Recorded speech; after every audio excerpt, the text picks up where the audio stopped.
शुक्रन शुक्रा बोलने से ताराज धड़ हो गया, कह रहे हैं शुक्रन शुक्रा, हक्कन हक्का, तू सच्चा है तेरा शुक्र है, तू सच्चा है तेरा शुक्र है।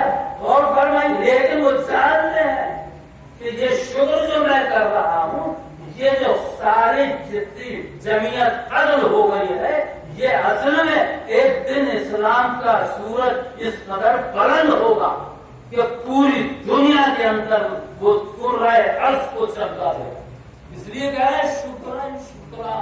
अब गौर फरमाइए, अफसोस ये है कि जब वुजू करने आते थे और पानी मांगते थे तो इस कदर रोते थे कि पानी में आंसू गिरते। अब जो आधे खालिश था वो आधे मजाक कर गए। फिर पानी एक दिया, कहा कि दूसरा पानी है, दूसरा पानी, फिर रोना शुरू कर। क्यों रोते थे? पानी जब भी आता था अफसोस करते थे और सीने पे हाथ मारते थे, हाय मेरे बाप, हाय मेरे वालिद, हाय मेरे बाप जो दुनिया से प्यासा गए।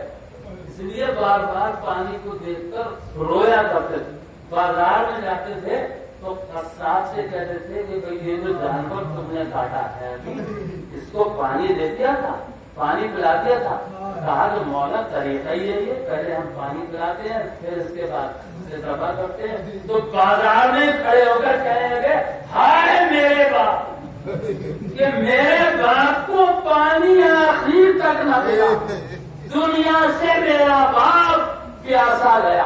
बस अब मैं एक आखिरी बात करना चाहता हूँ, और वो है ये कि अपने बेटे इमाम मोहम्मद बाकर को बुलाया और बुलाने के बाद फरमाया, बेटा जरा वुजू के लिए पानी लाओ। वुजू के लिए जो पानी आया तो बेटे से कहा, बेटा ये आज रात जो है मेरी शहादत की रात, ये रात मेरी शहादत की रात। बस अब्दुल मलिक ने, उस जालिम ने, देखे एक खामोश हरबा है जो 9 इमामों के साथ इस्तेमाल किया है, और वो ये है 10 इमामों के साथ कि जहर दे, बहुत खामोश हरबा है, जहर दे दिया, जहर जैसी असर हुआ और फिर इसके बाद आपकी शहादत। लेकिन बेटे से ये कहा था इमाम मोहम्मद बाकर से कि बेटा ये मेरा नाका है, इस नाके का ख्याल रखना। जरा देखिए नाके पर कितना असर हुआ, जो जानवर है उस पे इमाम का असर क्या हो। इसको मैं अभी आपको सामने अर्ज करूंगा। कहा कि इसको बेटा इसका जरा ध्यान रखना, इसकी ख्याल रखना, इसके खाने पीने का इंतजाम सही करना, इसलिए कि इस नाके पे मैं बैठकर 40 हज मैंने किए हैं। इस नाके पर बैठकर और बाबेदा जब शहीद हो गए और दफन हो गए तो ये नाका घर से बाहर गया और कब्र पे जाकर इमाम के चीखने लगा, चिल्लाने लगा। इमाम मोहम्मद बाकर गए और उसकी मेहार पकड़ के फिर घर ले आए। वो घर ले जाने के बाद फिर बांध दिया, लेकिन वो किसी सूरत से फिर चला गया और वहां जाने के बाद फिर चीखने लगा, चिल्लाने लगा। इमाम मोहम्मद बाकर दोबारा गए, उसका नाम इसाम था, उस नागे का नाम इसाम था। वो फिर इमाम गए और गुलाम मोहम्मद बाकर ने फिर उसकी मेहार पकड़ी और फिर इसके बाद वो अपने घर ले आए। लेकिन तीसरी दफा जो हो गया तो इस कदर चीखा से लाया कि कब्र पे ही अपना दम तोड़। ये तो जानवर है और बाबेदा ये इंसानों से किस कदर बेहतर है कि ये जानते हैं कि हमारा मालिक, हमारा वली, हमारा वारिस अब शहीद हो गया।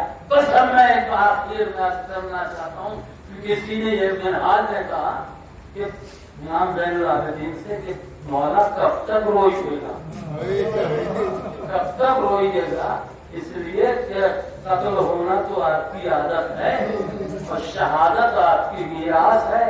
तो इमाम ने कहा, बेशक मिनहाल तुमने सही नहीं कहा, मिनहाल तुमने इंसाफ नहीं किया।